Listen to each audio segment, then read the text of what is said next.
Hello and welcome everyone, this is Calebovitsch coming to you with another Storybook Brawl video. This time I will be talking about patch notes for patch 6.3.4. Now there is another big tournament coming for Storybook Brawl this weekend, the October tournament. And with that in mind, the developers of Storybook Brawl decided to change things up a little. Or a lot, as you will see in this patch. This patch is apparently so huge that they've announced it being so huge several days ago already. So let's head on to the details, and this one is going to be a longer one. So grab a hot beverage and get ready for the ride of your lifetime with the Headless Horseman. Wait. Welcome to patch 6.3.4 notes, our biggest content patch ever. We're adding a ton of new cards, as well as making a number of big card changes and throwing in a few bug fixes as well. And here's the ride because we have a new hero number 35. 35, that's your number, 35. The Headless Horseman. You start with 3 kidnaps, so this is kind of similar in a way to how Gwen operates and Mask. So you start with some spells in your hand, in your hand area, which means you have less space there to preserve some characters between brawls. Okay, so that is going to be for sure interesting, especially in the early game, because you only have 7 spots on the board and 1 spot in hand, and you want to get those pairs to potentially triple some characters up. On the other hand, once I read the patch notes, I started wondering, and I still wonder, when are you going to be using those 3 kidnaps? I mean, using them on turn 1 in round 1 is really, has like 50% chance of success, depending obviously also on what character you have. Using it in round 3 means you're more likely to get a character that you want. This works well with the same things that the other 2 starts with spells in hand heroes did, and that is spell characters. So that is Cinderella and that is Wizard's Familiar, because you will not have to pay for those kidnaps. So for example, in round 3, you're able to buy 2 level 2 characters and still cast a spell to tick off that Cinderella or to tick off or to grow your Wizard's Familiar.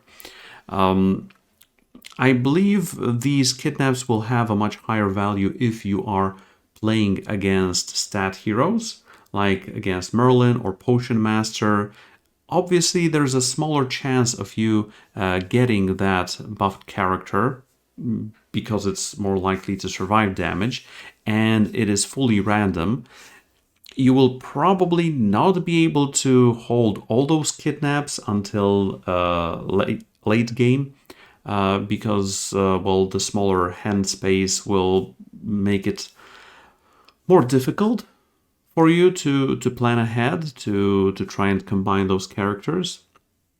On the other hand, if you use one early, like 2.2 or 3.0, to get another character to get further ahead on the board for at least 1 round, if you use one around level 4 to get something good, something good going, you can still leave 1 for when you reach level 6 to try and snipe that perfect level 6 character that you need from the opponent. I know that's a big hypothesis. This one should work quite well throughout the whole game, but it's going to be quite difficult to time those kidnaps, especially early on. Another side note: if you want to go for those kidnaps early, you should focus on characters with high attack, even if they don't have defense, so Tiny and Labyrinth Minotaur, because more likely than not, they will be able to one-shot something at least. What that is, well, that's full of variance, and well, you'll see. We also have a new character on level 3, and it is Ogre Princess. The Ogre Princess is filling the 3-cost Slay hole that Adventure left. As a note, its upgraded version gives you characters of your level. Okay, so it's a 3-costing 3/1 good princess monster. Last time we had a good princess monster, it was not Southern Siren, it was River Witch Mermaid, but then she turned from a good monster into a good princess. And we have lost a good princess some time ago with the departure of Adventure. Now, a good princess monster. So, goes for Miri, but also having another monster on 3 means Belle is actually getting better. Or rather more playable. So not only Vampire, not only Shadow Assassin, you also have this good princess monster, Ogre Princess. And with 3 attack and 1 health, slay add a random character to your hand. Now, this one seems amazing to begin things with, but the early slays have a bit of a Brave Princess conundrum. Even when Brave Princess was at 4 attack, 3 health, it was a huge meme that she was never able to slay. With 3/1, you will have to work a bit on Ogre Princess for her to slay, or just play her in the back row and just finish something off. I'm guessing this is a Shrek reference, obviously. But this one is a really cool addition, and I can't wait to start playing with it. Probably like in 5 or 6, unless you have support like Sporco, Goodwitch, or Mad Mim. Also, as a note, its upgraded version gives you characters of your level, so you can even farm level 6 characters to your heart's content in the late game. She's also amazing on the arc, but more on that later. Mix-a-Whistle is back to the game. It's a 1-cost spell. I'm currently not sure on which level, so let me check if they have it over here. So is it a level 2 spell? No. Is it a level 3 spell? No. Is it a level 4 spell? We don't see it yet. Is it a level 5 spell? Is it a level 6 spell? Nope, it is not here yet. Unless it's a level 7 spell. Wait, Mix-a-Whistle is here. Maybe it doesn't have... Oh, wait, it's on level 3. So, yeah. Getting back to what it does. Transform a character into a random character 1 level higher than your hero for this brawl. The biggest upside of this incarnation of Mix-a-Whistle is that it targets. So you can use it for Potion Master, you can use it with Crystal Ball, and it's very cheap. And you can just keep something small, or kind of small, or something that already had a lot of buffs but was small, like a happy little tree that has been growing from the start of your game. And keep it for your Mix-a-Whistle, so that if you know that things are not going to go your way, you can count on this another dose of randomness. Maybe this RNG will help you push through for that one combat, for that one round of the brawl. So yeah, I'm guessing keeping characters that have already received buffs on your bench is now better. I'm not sure if you will transform an upgraded character into an upgraded character, how that works. So that's something for testing out in the game later on. We have some new treasures as well. On 2, we have Noble Steed. I believe it's used to be called Questing Pet. Your questing characters have +1/+1 and reward treasures 1 level higher. Yeah, so this is like runestones for specific characters and making them slightly bigger. I mean, it's not going to be great for Cinderella, but if you get it off of Cinderella and you're going for any treasure based hero like Sir Galahad, or, well, I'm not sure about Celestial Tiger because Celestial Tiger needs those at levels 2 and 3. Although for Celestial Tiger, This is also going to be interesting because you have double this. You have +2, and 2 levels higher, which means that Brave Princess is going to give you a 5, etc. Anyway, this for Brave Princess is great. This also allows Hercules to get a level 7 treasure, and given that we're getting more and more level 7 treasures, this one is going to be quite specific, but also quite decent. So yeah, let's move on. On level 4, we get 6 of Shields. Your characters have +3 health. Why the 6 of Shields gives +3 health, we'll never know. So this is the other part of Ring of Rage, which got to change to be global instead of front row. You're going to see it in a moment. So you have these two mirroring. One gives +3 health to your whole board, the other +3 attack to your whole board. This is just a general stat buff. It is obviously good if you are running a more defensive comp when you want your characters to survive, like Trojan donkeys, like Darkwood creepers, and it is not useless, so to say. So this is just going to be something in the middle of the pack, maybe slightly higher because those level 4 treasures sometimes you get a couple for specific combinations, like if you get a Dwarven Forge and you get a Sky Castle, but you are not running neither dwarves or royals, then, well, you need something for you, and, well, this is gonna probably fill that hole. But this level 4 treasure is, in my opinion, slightly better. Moonsong Horn. Your characters have +1/+1, and your spells cost 1 less. So this is a cool one to find off of Blind Mice, especially for pants, if you're going the the handball route. This is another incarnation where your spells cost less, and that has been insanely fun for most of the time. Also, your characters have +1/+1. So you're getting the level 3 treasure orb with the first line of with the first ability. You're adding 1 level and you're adding a slight spell discount. So this is like a mesh of 2 level 3 treasures, kind of, sort of. But I do like it because it's another one that you can just pick, and it is going to do stuff unless you're low-key and you're not paying for your spells because you're low-key. Why not? So this one is cool. I think I would pick it over 6 of Shields for many combinations because having a discount on spells is quite fun. But yeah, not game-breaking yet. The Arc. Now this is a very interesting level 6 treasure. Your starting characters have +12 if you have a character of each level. So level 2, level 3, level 4, level 5, level 6, and 2 spares.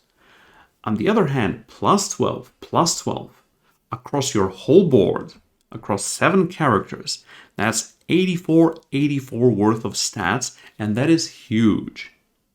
Now, this is at its best in compositions where you are growing your early stuff and going for late game. So we have to dodge out of this screen and go to characters and see which level 2 characters are growing throughout the whole game. And here we usually have stuff like royals, but probably not Cinderella and Sherwood Sure Shot because, well, technically all of them, because you can run Arthur. There are some dwarves like Crafty and Fanny, so it's gonna work here as well. There's Happy Little Tree, so you can go treants or just have a Happy Little Tree waiting in hand for your whole game to fill that level 2 slot. And more royals, and more royals, and more dwarves, and Wizards Familiar. So yeah, there are several level 2 characters that grow throughout the whole game. Now in level 3, there's no adventure, but you have doublies, you have royals, you have trees, you have dwarves, you have royals, you have Princess White, we're gonna get to her in a moment. You have Shadow Assassin, you have Vainpire. So yes, I mean, from level 4, 5, and 6, you can get more stuff. You can get more characters. Sorry for calling you stuff characters. So this one, it will take a bit of work. And for example, if you get it later and you have a 3, 4, 5, and 6, even if you get any two, like a 1-1 polywoggle or something, it's still not only going to get the +12/+12 benefit, but remember Monkey's Paw? This is like double Monkey's Paw and even better because you can play a full board. So let's say that level 2 character doesn't do anything. Then the arc would be you can only play 6 characters and they have +12/+12. So it's still better than Monkey's Paw, unless you're summons, then Monkey's Paw is obviously much better. Also, the arc and Mimic, +24/+24, can't wait. So this is going to be a fun one to start building towards. And if you're running stuff like a Dwarf comp or a Royal comp, or even a Slay comp or a Spell comp, it is going to come in very handy. Pandora's Box, another level 6 treasure. After 2 brawls, this transforms into a random level 7 treasure. Random. You won't get a choice. And imagine opening the box and getting the next new treasure on the list. Yes, I believe if you were to choose, this would mean, yeah, we would still get round table trees way too often. And sometimes you're not going to get, well, oftentimes you're not going to get what you want.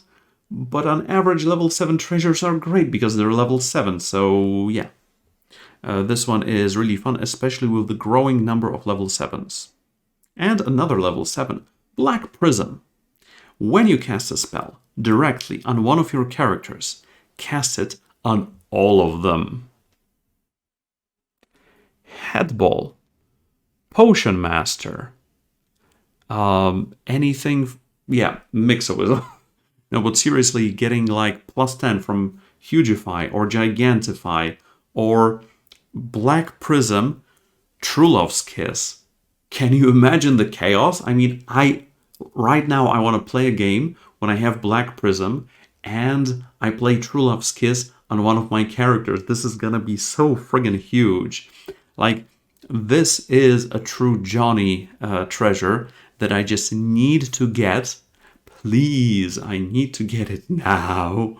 And I need to start using it real fast, real soon, ASA friggin' P. It's going to be a ton of fun and it's going to bring a lot of value to your board. Decided to ship it, but we'll keep an eye out for it. Sure. So we are getting 1, 2, 3, 4, 5, 6 new treasures. That's really nice. Now card changes. Spear of Achilles, instead of giving when one of your character attacks, give it +5/+5 this brawl, it gives it +7/+7. And they're saying that the tweak should put it more in line with other 6s. I mean, I was playing it when it was +5/+5, and if you get it really early, it's just insanely good. Now it's insanely better, I would say. I mean, it's still a great treasure. I mean, it's a level 6 treasure, so it's a great treasure.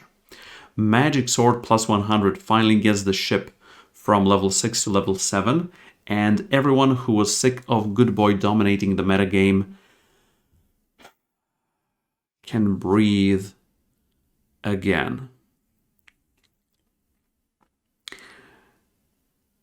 So, unless you can get it all the time, Good Boy, I mean, the movement of Magic Sword from level 6 to level 7 is a much bigger nerf to Good Boy than anything they could have done to Good Boy. So it should bring Good a notch down or 2 notches down. It's still probably going to be fine, especially on Trophy Hunter, the ultimate comp, or if you just work on Good Boy with other stuff, like Sting. It's just not going to be the insane answer that it used to be, and I'm fine with that. It's going to bring a lot of comps closer together in power level. So, yes, huge props from me. Let's move on. Pied Piper. Your shops sell an extra animal, and the extra animal gets +1/+1. One of the weaker heroes, this upgrade should give Piper some needed early game power. Early game power? Yes. Okay, because you don't need to roll like with Mad Catter. So that's cool and great and amazing. And in early game, this buff is gonna be fine. But +1/+1 on one random animal is not gonna change the game. I still like Pied Piper because his hidden talent is reducing the variance of your shop purchases, which is actually much better than people give him credit for. But the change is, well, minute. Wombats in Disguise. Now this is a big change. This is, instead of Last Breath summon a random level 6 character, it says summon a random character and give it my attack and health. And they're doing it because Wombat's old version would miss hard when it summoned a 0 attack character, like Ashwood Elm, or something like Shoulder Fairies. This new version can summon any character, not just level 6s, which is kind of a nerf, but the buffs will help ensure that character makes an impact. So the summoned character has stats at least as big as Wombats. Can Wombats summon another Wombats? I have no idea. That would be crazy RNG, and that would be just plain old crazy. But it is for sure interesting. It is very interesting because if you work on Wombats in Disguise stats, the new one is just going to be much bigger. So it's another cool piece for the summon comp. So waiting to use that in practice. Shoulder Fairies moves from level 6 to level 5. This is something I was clamoring for because on level 6 it wasn't big enough. It was seldom used, but on level 5 you can get some stats thanks to it, especially if you're just running an ever-growing comp. It can help to get you to level 6 with more health, probably. Evola. Instead of when one of your animals dies, give your evil characters +1/+1 this brawl. Your evil characters have +1 attack for each of your animals that died this brawl. So no longer will... sorry, let me back up. Yes, thank you. Evola and Fallen Angel were really hard to beat in the early through mid-game because their stat lines just blew out of proportion.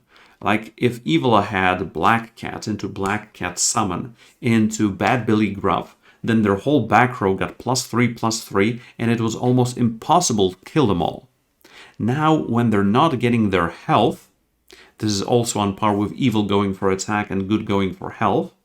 This is a really good change, and Evola is getting brought down a peg, and right now, if you're fighting against Evola, you know that you at least stand a chance of winning. Thank you. A very needed change. Lordy has a great change at the start of each brawl, each of your dwarves and Princess White you have, for each dwarf and Princess White you have, give them all +2/+2 this brawl. So Princess White becomes finally an honorary dwarf.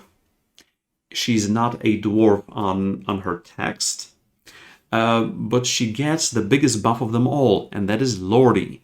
So you no longer have to keep her on the bench. She no longer becomes useless. She becomes quite useful because she grows through the whole game as well. So this is a much needed buff for the dwarves, and more likely for the flavor of the dwarves.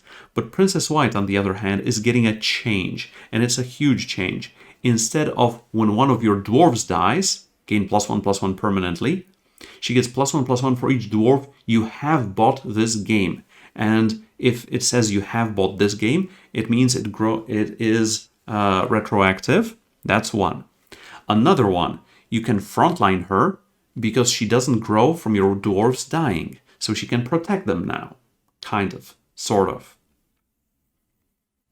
It also means that in the mid-game, if you want to grow her, you are just using your money to buy those level 2 dwarves and sell them and buy them and sell them and buy them and sell them. So this is kind of online to Hungry Hippocampus. I agree that Princess White was growing too fast in its old form. So what the developers have said. The quest is much more fun at level 3, and this way the numbers should be more in line with what you expect. Yes, because by the time you reach level 5, if someone has a 50 by 60 Princess White, it's not that much fun. But if it's 20 by 30, it's still bigger than the dwarves. It still can get the Lordy buff. So bringing it closer to the ground, yes. And questing to buy dwarves, getting the buffs from dwarves being purchased instead of dying, that brings her closer to the good side. She's still an evil princess. She gets +1/+1 already. Yeah, I do like this change a lot. Copycat gets a change from a 4/4 to a 2/12. After I attack, trigger the last breath abilities of the characters behind me. And I love this change.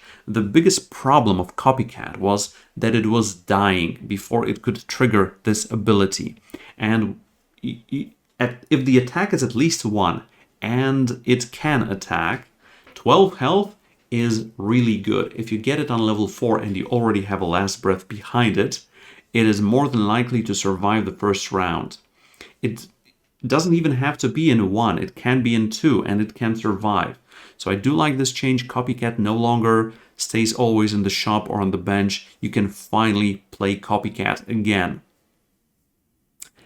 And we're gonna get mummied so hard again that it's gonna get a nerf again. But that's for the future. Fallen Angel. Fallen Angel now only looks at your starting characters to determine if you have 3 good or 3 evil. This will take a few power points from a very strong hero, as well as making it more clear how Fallen Angel works. I like the last part, making it more clear how Fallen Angel works.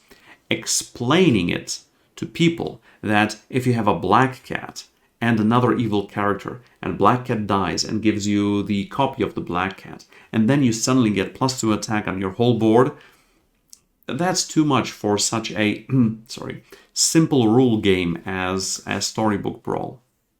Now, it's still quite easy to get these buffs going. It's still very powerful, and it's easier. So, huge props from me. Also, taking it down a peg, less so than Evola, but it's fine. Ring of Rage, I've already talked about this. All your characters have +3 attack instead of just your front row, and I do like this change. I mean, I was still liking Ring of Rage a lot. Right now, it is just much better than Tail Quiver, and they need to do something about that. But still, a level 4 treasure that does something in a good way. Saltec Ancient got the move from level 5 to level 4, and yes, I do like this. On level 5, he seemed to just come in as tech against dragons and mummies and mittens. Right now we can start billing him earlier on with Deepu the Elder. So yes, that is a great one. Rite of the Valkyries, give your characters +3 attack this brawl instead of +2 attack this brawl. It's still rather bad. I mean, if you want to win a brawl, you're just gonna use it. It's great with Slay to get them going, at least for 1 round. And it's a buff for the random spells you're getting from Deck of Many Things and Spellbook and Monster Book. So it is a good buff even if you are not buying the spell itself. Morgan Le Fay now gives you a treasure when you drop to exactly 20 and exactly 5. And this actually means she is a lot better because, Morgan always felt it should work at exactly 20 and 5, and now she does. And yes, this is a good change. It's not a huge change. She's still better to get turned into with It Was All a Dream instead of being her from the start. But yeah, a small change, but a good change. Fairy Godmother. Got a buff from 3/3 to a 4/4, but she only gives +2 health to good characters. When one of your good characters dies, gives your good characters +2 health this brawl. Okay, so back in the day, she used to be a 4-cost 2/2 with this ability. Then she was a 3/3 and gave +3 health, and now she's back to giving +2 health. And yes, Fairy Godmother was huge in the mid-game for good comms. Now bringing her down a peg, she's still gonna see some play, but she's not gonna be as insane as she used to be. And I'm very glad that I got to record some videos with a Fairy Godmother and Trojan Donkey comms. So at least I will always have that. But yeah, this means she becomes worse, but less oppressing at the very least. Wild Growth gets a cut. Sure, no one was buying it anyway. And we got some other level 4 treasures instead of it, so it's fine. We still have a lot to choose from. Snow Angel, for every 3 good characters you buy, get a random good character and give it +1/+1. So it's the same change that, kind of the same change that Pied Piper got. It's not going to be great because a 7/7 egg is almost the same as a 6/6 egg because it's just going to go splat and it's just going to get sold for 1 gold. But still, a decent change for a rather low value hero. Good Boy gets another nerf.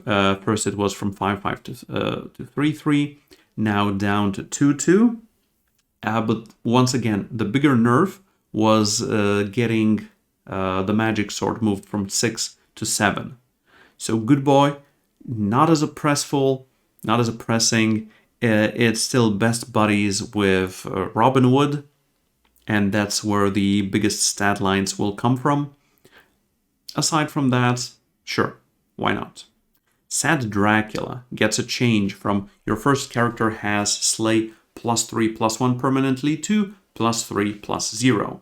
And the explanation for that is, in addition to taking a few points off overall, taking the health buff away should reduce the frequency of the all-zero attack strategy that was frustrating to play against, aka the wall comp, aka the one and only comp in this game that I truly very much disliked, not to use any stronger words. It was like you had a shooter in 1 and only characters with 0 attack throughout your whole board. So your shooter attacked, it was already huge, so it killed something, it grew, then your opponent's character just attacked into one of your 0x's, doing nothing, and your shooter attacks again, and again, and again, and it took so much fun out of the game. And now with that shooter not getting +1 health, it is much easier to take down. On the other hand, if Sad Dracula is using the wall comp, it only takes 1 bad moon for every time you slay, that the slaying character gets +1/+2 permanently. That's gonna bring it closer back to what this was doing. But if you need a treasure to go for that, it means you're not gonna be seeing it that comp that often. All for the better.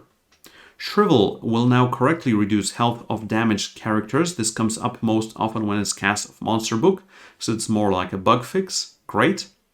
It Was All a Dream will choose hero options completely randomly. It won't preserve hero select slot order. This means free heroes won't always show up in slot 1, and new heroes won't always show up in slot 4. It will still not hit heroes the other players have. Okay, so it's more like a bug fix. Well, slight change, and I do like it. And we have some bug fixes. The same character slot can only attack 5 times in a row. We added this to prevent some infinite loops from going truly infinite. Cool.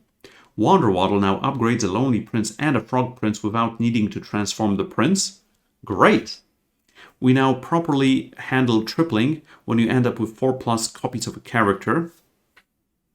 Okay. Sir Galahad no longer triggers again the next round when you time out of a treasure choice. Okay, wasn't aware of that.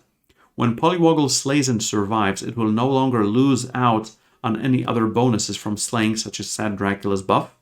Okay, wasn't aware of that. Karen and Coin of Karen will no longer waste their buff on level 1 characters. Yes, thank you.